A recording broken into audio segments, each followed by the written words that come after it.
Just ahead of our special broadcast from the United States and here in Delhi on the incoming of President Donald Trump once again as the 47th President of the United States. The inauguration ceremony at the Capitol Rotunda in Washington, D.C. has just taken place. The big ceremony takes place later this evening. Our coverage starts 8 p.m. The inauguration ceremony was shifted indoors because of a forecast of a severe Arctic-level wind chill in the eastern United States. Ahead of this mega event, External Affairs Minister S. Jaishankar has reached the United States to represent India.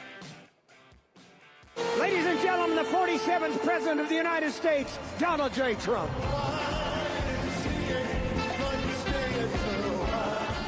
US President-elect Donald Trump shows off his famous dance moves, grooving to YMCA. The classic 1970s disco anthem at the Republican leader's pre-inauguration rally in Washington, D.C. The Make America Great Again rally held at the Capital One Arena on Sunday night concluded with a performance of the song by the disco group Village People. USA. Besides Village People, musicians like Kid Rock and Lee Greenwood performed at the rally. Little X just followed me on the stage here. He's a very enthusiastic supporter, as you can see. Tesla CEO Elon Musk made a brief appearance with his 4-year-old joining him and Trump on stage. What matters going forward is to actually make significant changes, cement those changes, and set the foundation for America to be strong for a century, for centuries, forever. Speaking at the rally, Trump promised to prevent World War III and end the invasion of US borders. I will end the war in Ukraine, I will stop the chaos in the Middle East, and I will prevent World War III from happening, and you have no idea how close we are. Bring them home! Trump took credit for brokering the Gaza ceasefire deal, which ended the 15-month war between Israel and Hamas. Glad to report that the first hostages have just been released. I know that Biden is saying that they made the deal. Well, you know,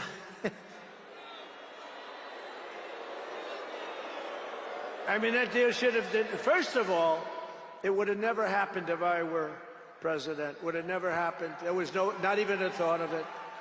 I'm so grateful. Many celebrities showed their support for Trump as he prepares to begin his second stint as the president of US. Now he will make America thrive again. He will make America great again, safe again. Trump also attended a private reception. Indian billionaire Mukesh Ambani and Nita Ambani were at the event. External Affairs Minister S. Jaishankar will represent India at the inaugural ceremony. A sea of Trump supporters have gathered near Capitol, including prominent Indian Americans. Actually, you know, when President Trump is going to be in the office, there's just a media hype that is going to be destruction. But I'm sure President Trump, because he's authentic president, because whatever he say, he do. Whatever he was not mean to say, he says. Well, welcome to the Make America Great Again victory! Trump's oath will take place inside Capitol Rotunda, making him the second president to take the oath there after Ronald Reagan in 1985. With Gaurav Sawant and Rohit Sharma in Washington, D.C., Bureau Report, India Today.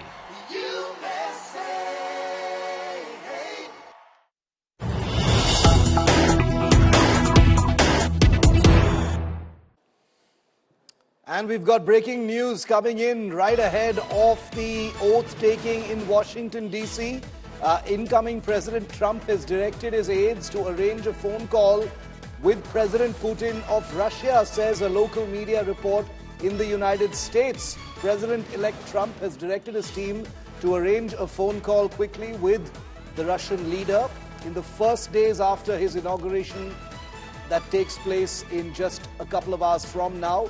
The US media says Trump has directed his aides to arrange that call with Putin a few days after he is sworn in. One goal of the conversation, says this media report, will be to discuss an in-person meeting in the coming months to try and end the conflict in Ukraine. So Donald Trump looks to be hitting the ground running on one of his priority areas, which he has already declared is ending the Ukraine war. He has made this a loud and very, very emphatic prestige issue. He's promised it more than once, and now he's ordered a call with Putin to take place within a few days of his inauguration later today to begin talks on ending the Ukraine war. Very, very interesting that this is going to be one of his priority areas. And we've got all the top voices decoding what Trump 2.0 is really going to look like.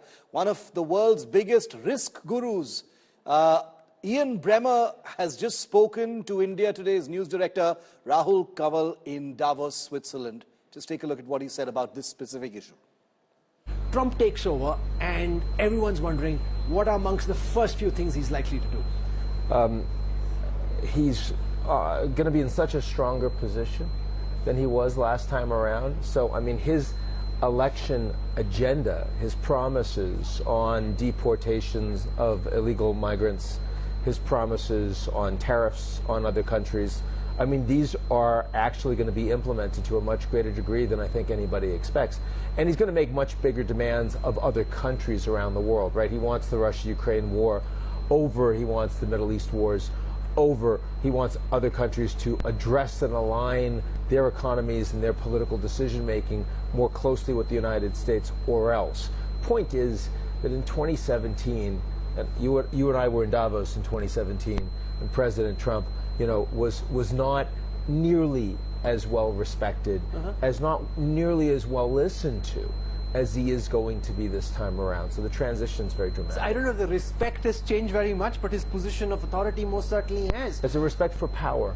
It's not a respect. Well, and actually, for some leaders, it's a respect for who he is. I mean, you know, we've got the inauguration happening today, and Giorgia Meloni, a G7 world leader, is there. That would not have happened in 2017. Javier Milei from Argentina, presiding over one of the best stories in the world today economically, is going there to see him. There are a lot of leaders in the world that legitimately feel more aligned with Trump than did back in 2017. So some of it, I think, actually some of it is respect, even if you may think it's misplaced respect, but clearly respect for power. That is something that everybody is feeling right now. He also seems far more certain of what he's doing, more in control, looked at from far closer to the action. How do you see Trump 2.0 being different from what the world saw the first time? Well, domestically, Trump has control of the GOP, where in 2017, the Republicans had coattails that Trump had to ride. So not only does he have the House, does he have the Senate, does he have a 6-3 judicial majority, but also all of the appointees are loyalists to Trump. There's nobody like Mike Pence or Gary Cohn.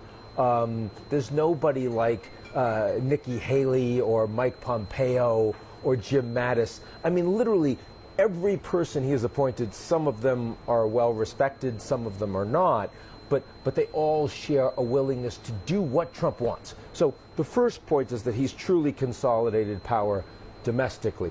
The second point is that the United States, from a relational perspective, is in a much better position than other countries. They're enemies, they're adversaries. Russia's in severe decline. Now, they weren't in 2017.